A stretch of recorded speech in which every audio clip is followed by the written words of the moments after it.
À court d'inspiration pour faire une vidéo, elle se contenta d'un vlog. Surtout, bienvenue les gros bidous, j'espère que ça vous plaira.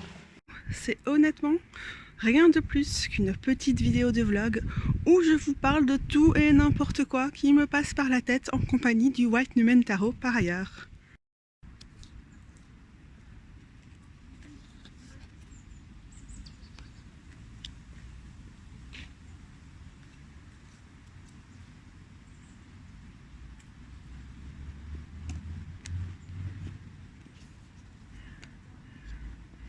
Je pense que jusqu'ici, j'avais pas fait l'expérience d'à quel point la transformation d'un jeu pouvait changer mon rapport au jeu. Ça me faisait plaisir, mais ça transformait pas à ce point le rapport que j'avais avec lui. Mais c'est radical, hein, là, dans ce cas.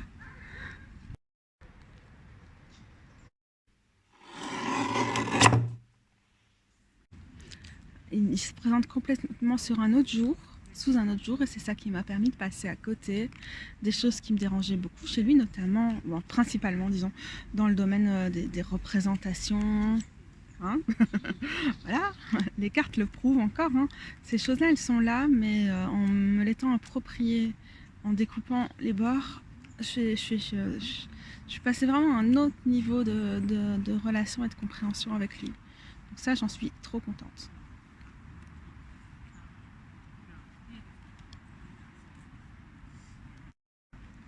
J'ai pas le livre avec moi, mais j'en profite pour montrer mes collants. Mais je voulais aussi dire par rapport à celle-ci, il y a encore un truc, c'est toujours la même chose. Je l'avais pas vu avant, parce que je ne lis pas les livres en entier, je vois en fonction de mes tirages, que c'est une métaphore sur le fait d'être aveugle. Alors elle n'a pas mis les œillères ou le masque qu'on peut voir dans d'autres tarots, mais elle a dessiné un personnage aveugle qui donc ne doit se fier qu'à son intuition, ou aussi c'est les esprits oiseaux qui l'accompagnent pour faire les bons choix, en gros, c'est ça. Et donc j'ai encore ressenti beaucoup de frustration à l'idée qu'on utilise encore et toujours le handicap comme une métaphore et toujours dans le même aspect, comme une inspiration pour les valides et tout, une métaphore. Ça me saoule, mais bon, je l'aurais pas remarqué si j'avais pas lu le livret et je vais continuer à interpréter cette carte comme bon me chante. J'adore le roi de bâton. L'arrière des cartes tombe pas super bien, malheureusement, au niveau de la découpe, c'est complètement excentré. Perso, ça me dérange pas, heureusement. Mais à part ça, j'en profite pour montrer la prise en main. Pour moi, ça change tout. Déjà, de ne pas avoir les bords tranchants, parce que mauvaise qualité de bords dorés, là, qui sont super coupants. Mais en plus, il tient dans mes mains. C'est moins facile à mélanger parce qu'on perd un peu de la flexibilité. Donc à mon avis, la différence avec celui-ci, c'est que c'est le premier que j'ai pu faire avec ma rogneuse à guillotine là. Du coup, ça m'a pris vraiment du temps, mais à chaque fois de passer sur les 4 tranches, de bien faire les calculs pour bien les couper, tout ça, ça m'a permis d'appréhender le dessin différemment, d'être beaucoup plus dans cet univers. Puis après, bon, à chaque fois aussi 4 fois les angles, avec l'horrible arrondisseur d'angle qui fait pas très bien son taf. Et ouais, là pour le coup, ça a vraiment personnalisé mon rapport avec lui. Je pense que ça passe ou ça casse, j'en étais consciente, mais je me suis dit, bah, je l'ai reçu gratos ce tarot, donc voilà.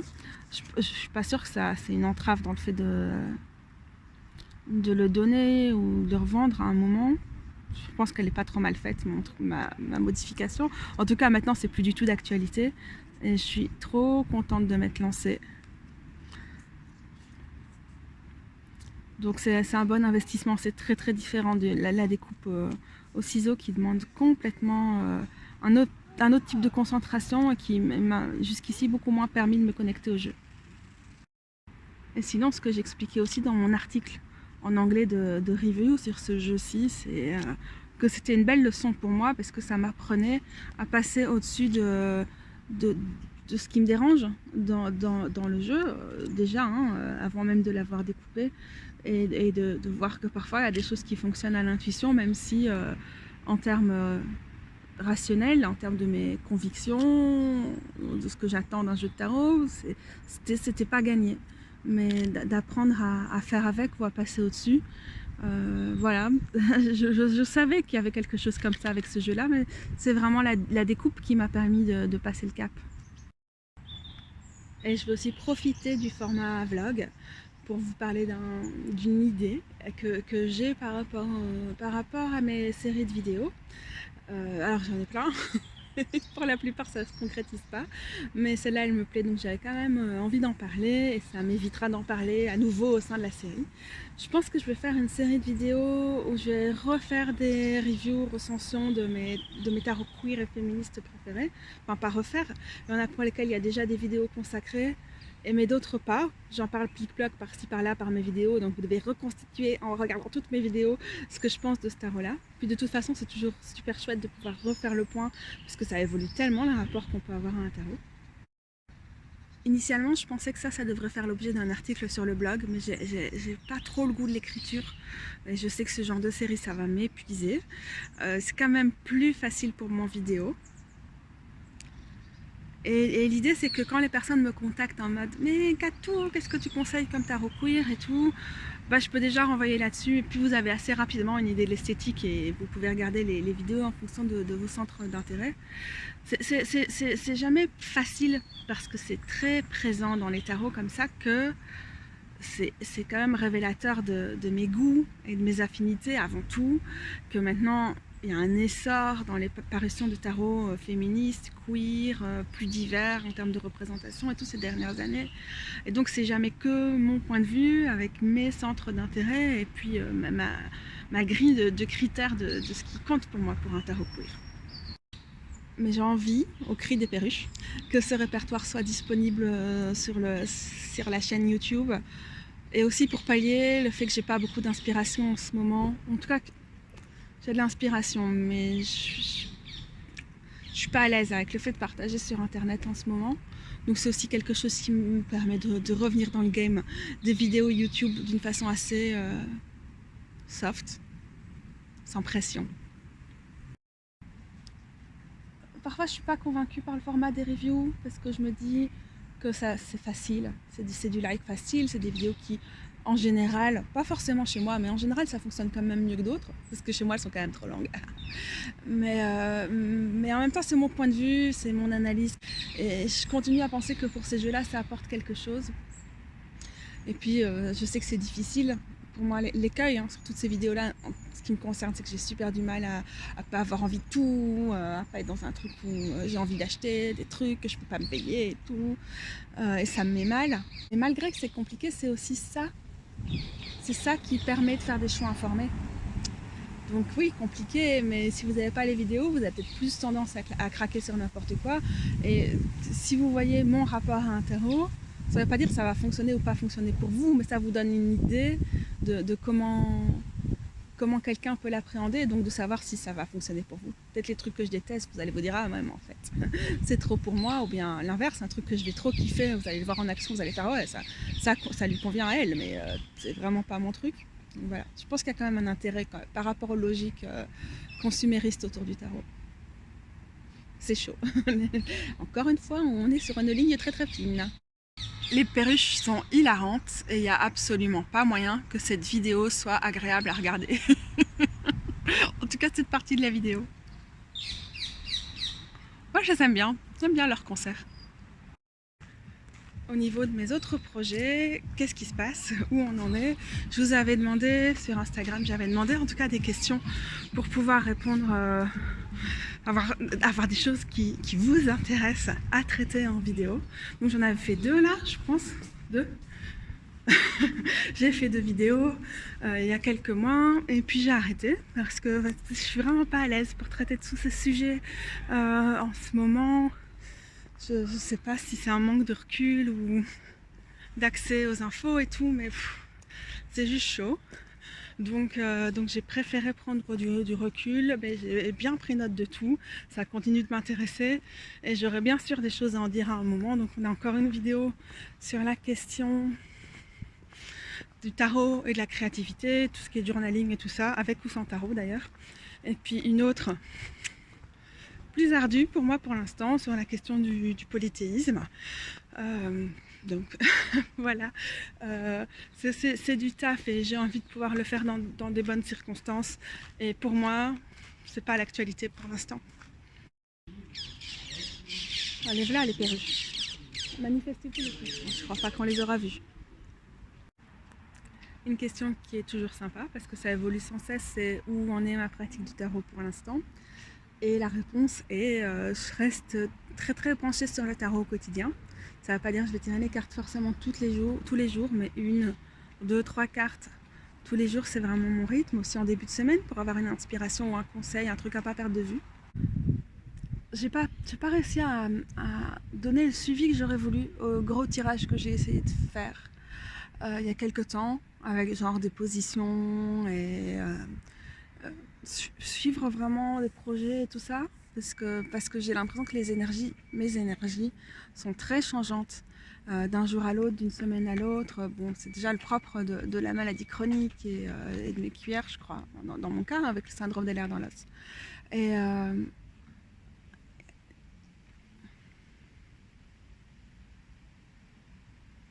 ça n'a pas de sens pour moi pour l'instant de faire des gros tirages. Donc je reste vraiment là-dessus, pratique du quotidien, carte du jour, conseils, qu'est-ce que je peux éviter, comment mieux me concentrer si je me sens un peu dispersée. Voilà, plutôt ça. Et j'aime bien prendre du temps en début de semaine pour me poser et tirer quelques cartes qui vont m'accompagner dans la semaine. J'aime beaucoup. Au début du mois, je vois que c'est une option dans les trucs que je suis et tout, par rapport au diarisme et des trucs comme ça, mais ça n'a vraiment pas de sens pour moi, parce que les choses changent tellement d'un moment à l'autre dans le mois. En plus, on a vraiment des transits astrologiques de merde ce mois-ci, et je préfère les affronter au jour le jour. Je partage surtout ça pour dédramatiser un peu, parce qu'il y a des moments où on est en mode il faut juste faire des grands tirages et les laisser décanter, ou bien ah non, le tarot du jour c'est la solution à tout. Et ce que j'essaie de vous montrer à chaque fois, c'est que nos besoins évoluent et que le plus important c'est d'être au contact avec eux. En tout cas, moi je tire beaucoup d'avoir une pratique du quotidien, de se rendre compte que tout change, qu'il ne faut pas forcément aller contre. Une fois qu'on a une réponse à une question, je crois que ça ne sert à rien de s'acharner sur cette question-là en particulier, mais bien comprendre cette évolution, et travailler notre écoute, disons. Au quotidien et moment après moment, c'est difficile, c'est pas gagné. C'est pas parce que je vous dis je tire les cartes tous les jours que je suis toujours à l'écoute, quoi. Genre, ne rêvons pas, hein, je suis une coconne d'humaine comme les autres. mais voilà, c'est mon approche en tout cas.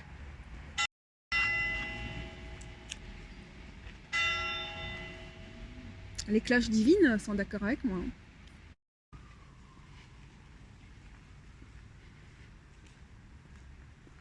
Une question que je voudrais aborder, c'est la question du doute, de naviguer avec le doute et de trouver une espèce de constance, une forme de constance ou de quelque chose qui est quand même cohérent pour nous dans les périodes de doute au niveau spirituel. Ça, c'est quelque chose que je trouve très très difficile.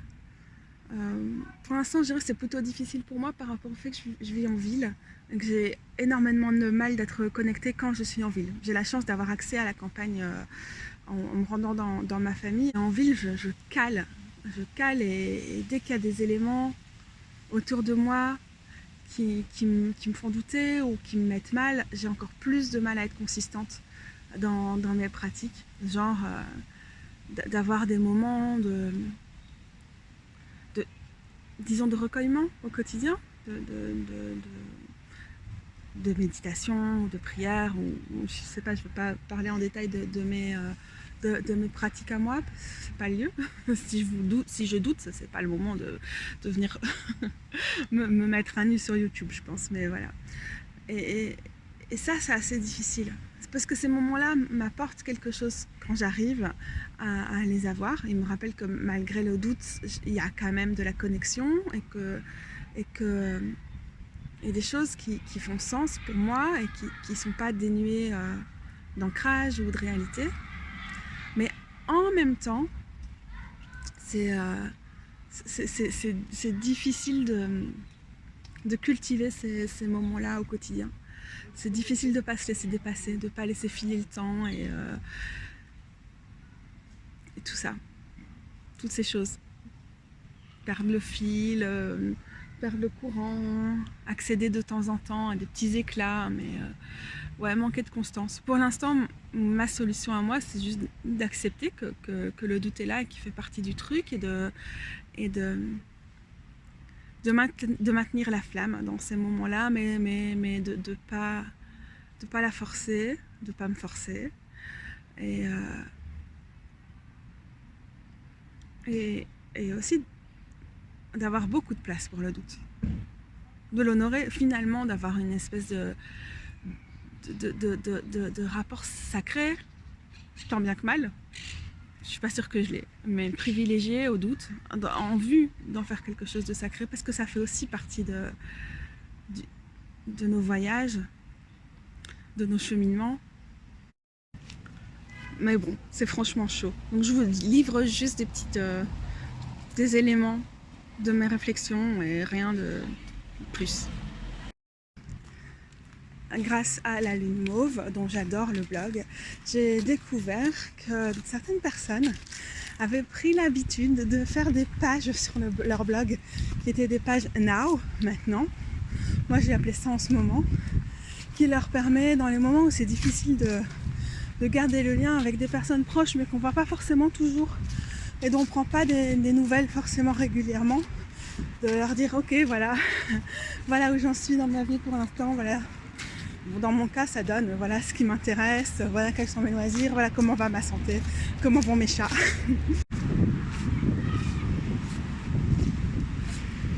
Et j'ai trouvé ça drôlement sympa.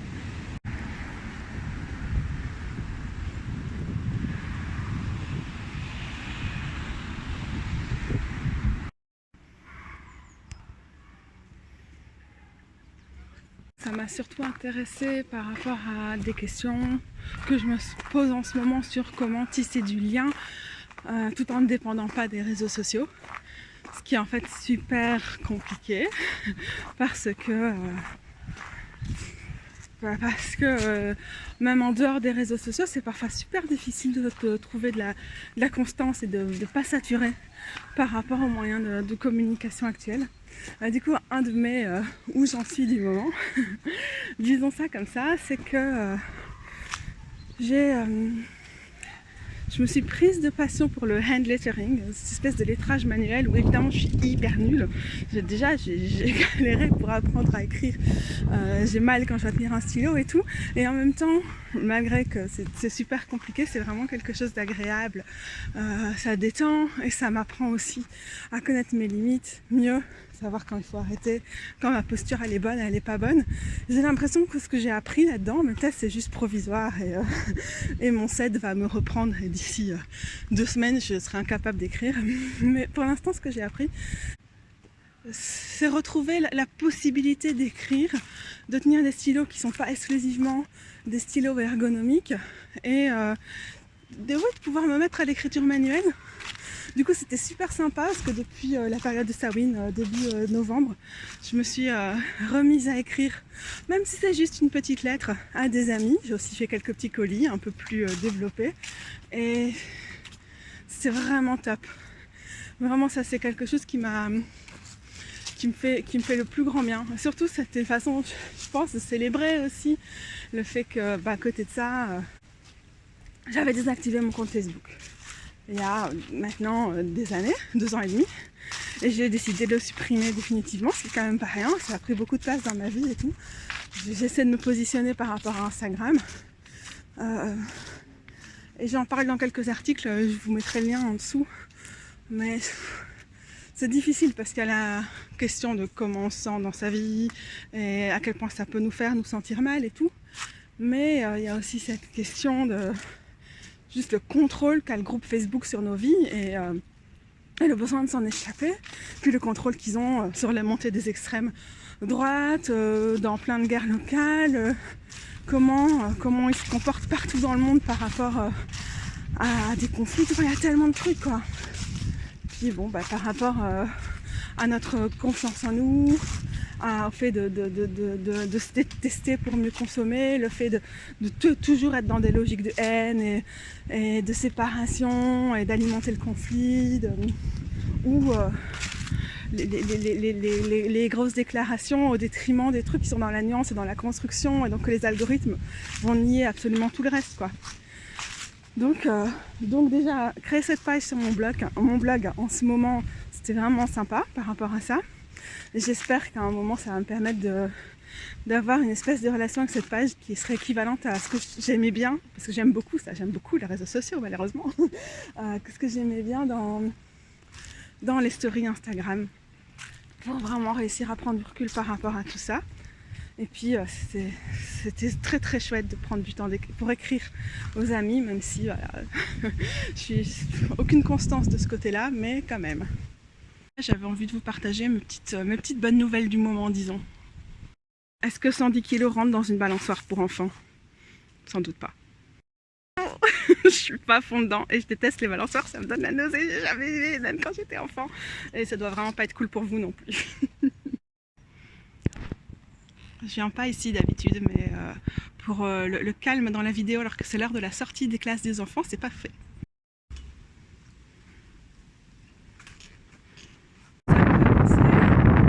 J'ai beaucoup d'admiration pour les gens qui font des tirages de tarot à distance, en mode correspondance. J'aime bien cette monture-là. Je me dis toujours, mais non, c'est pas possible, parce que c'est tellement un instantané, d'un instant T finalement, un tirage de tarot est assez vite dépassé. Et c'est tellement un échange aussi dans l'énergie et tout que ce serait dommage, ou ce serait une perte de temps ou un truc comme ça de proposer des tirages à distance aux gens, mais à l'écrit. Il y a quelque chose de tellement mignon, sympa là-dedans. Ça m'a quand même donné envie de quelque chose. À réfléchir. L'éloge de la lenteur, franchement là en ce moment c'est mon gros leitmotiv. Je n'en peux plus de la rapidité des réseaux sociaux et tout le reste, de l'emballement et tout ça. Et en même temps, ça me rend pas peu créative. Le Mars est en Scorpion, donc il est chez moi, enfin où il est dans mon thème natal. Et donc je sens quand même une grande énergie de créativité, mais ça tourne. Chez moi, il est toujours en Scorpion. Sinon, il est aussi en Verseau, donc en carré avec le Mars en transit pour l'instant. Et du coup, lui, il nous rappelle son timing, qui est la lenteur. Et j'aime finalement, malgré tout ce qui est super difficile, je trouve astrologiquement pour l'instant. Si jamais vous vous intéressez au transit, vous voyez de quoi je vous parlais. Et sinon, je vous parle. Sinon, vous allez vous dire que je suis juste une sacrée zozate, ce que je suis. Mais il y a quand même quelque chose qui fonctionne dans cette grosse tension entre le fait de foncer dans le tas, d'être assez impulsive, y compris dans la créativité, et souvent dans l'agressivité, et le fait d'être inébranlable, impassible, très très lente, sur un rythme rien à voir avec le capitalisme et tout, sur un temps long, un temps profond, des racines qui nous mènent beaucoup plus loin.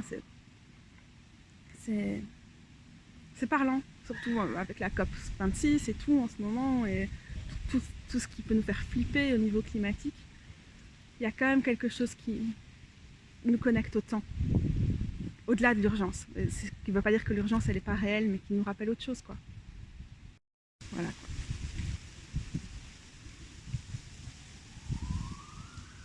La carte du Scorpion. Ça m'a motivé à tirer une carte du White Newman. Et il faut dire que ce 4 de pentacle du White Newman est vraiment impressionnante, parce qu'il y a tellement de souplesse, de légèreté, elle tire pas très très fort cette figure sur les pentacles par rapport à d'autres où on s'accroche désespérément. On dirait même qu'elle serait prête à en faire tomber deux s'il faut. Je sais pas si elle est couchée dans les herbes, ce qu'on dirait plus, ou si juste elle fait un avec le bosquet. Mais j'aime bien la dimension d'alignement comme ça, avec les 4 pentacles qui se suivent sur des points qu'on associe à des points énergétiques ou à des chakras, et que ça nous rappelle de doser notre énergie, de nous attacher avant tout à nos propres ressources, à notre propre corps et voilà, mais de le faire d'une façon qui est pas forcément sur la défensive, qui requiert pas beaucoup d'énergie, mais qui justement demande d'être au contact subtil de notre énergie, de nos cuillères, de nos ressources et tout. Je trouvais ça vraiment sympa en fait. Par rapport à d'autres qui... Ouais, on s'agrippe, on retient.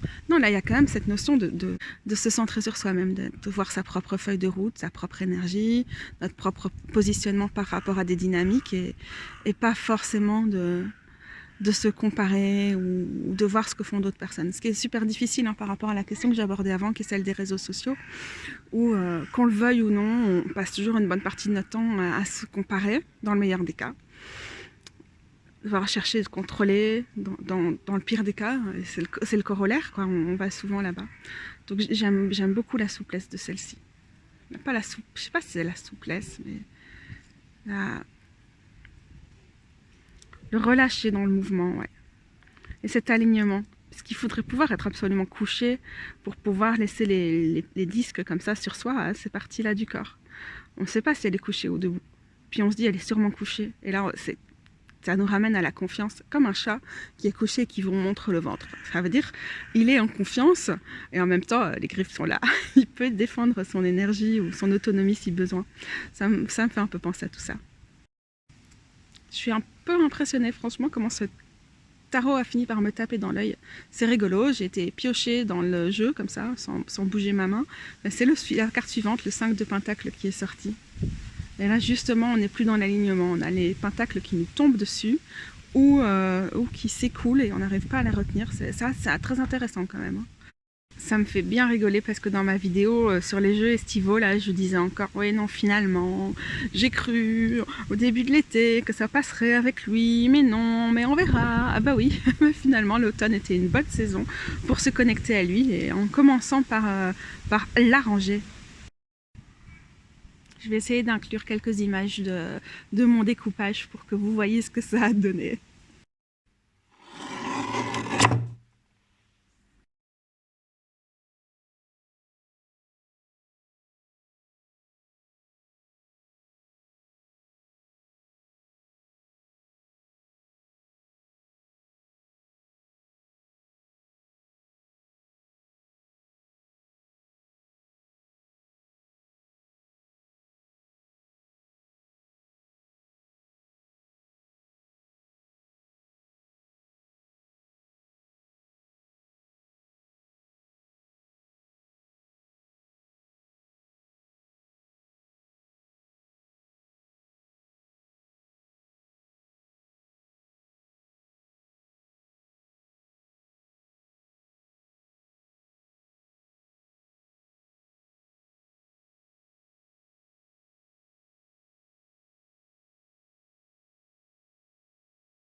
Comment on a la goutte au nez dès que le soleil commence à tomber sur l'horizon, c'est incroyable. J'ai toujours la goutte au nez, je suis super sensible au changement de température et tout, mais là il fait un peu frisqué. L'espace vient à manquer sur mon téléphone, ce qui est donc le signe, les contraintes du temps, de l'espace. C'est-à-dire, mon téléphone a arrêté de fonctionner à ce moment-là et le soleil revient légèrement avant de se coucher. Donc tout ça pour vous dire, pas juste Saturne, mais tout ça pour vous dire aussi bye bye. Merci de m'avoir suivi, j'aime bien ce petit format vlog. J'espère que ça vous a plu. Ça n'a pas de vocation à être particulièrement prise de tête ou des grosses prises de position ni rien. C'est juste vous emmener un petit peu dans mon univers ou dans mon quotidien, disons. À bientôt les gros bidous, prenez bien soin de vous, c'est galère en ce moment. Ah ah ah, je l'avais pas vu celui-là.